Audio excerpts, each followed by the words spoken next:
Open Heavens Devotional, November 29, 2023. Topic: Transfer of Anointing, Part 1. Memorize. Deuteronomy 34:9.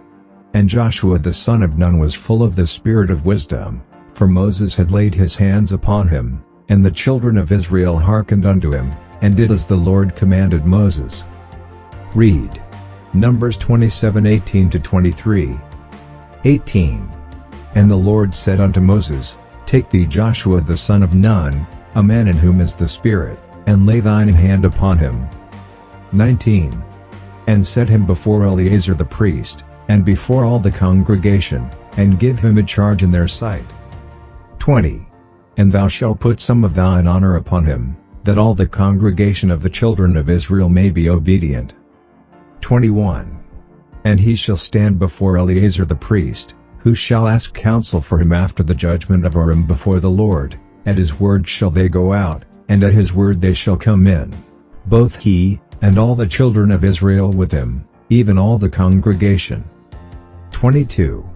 And Moses did as the Lord commanded him, and he took Joshua, and set him before Eleazar the priest, and before all the congregation.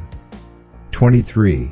And he laid his hands upon him, and gave him a charge, as the Lord commanded by the hand of Moses. Message. Anointing, just like electricity, obeys certain natural laws and can be transferred by way of conduction. Transfer of anointing by conduction is when the anointed fellow has physical contact with the person who needs the anointing. This can be through a handshake or laying on of hands. For example, in Acts 3:1-8, the lame man at the beautiful gate didn't walk until Peter grabbed him. The anointing flowed through Peter's hands into the lame man. Jesus Christ said in Mark 16:18, They shall take up serpents, and if they drink any deadly thing, it shall not hurt them. They shall lay hands on the sick, and they shall recover. Jesus was saying that when we lay hands on the sick, the anointing in us will be transferred to them and the sickness will be gone. Sometimes, it may even be unintentional. For instance, the moment you step on a naked wire, knowingly or unknowingly, the electricity running through it will run through you too.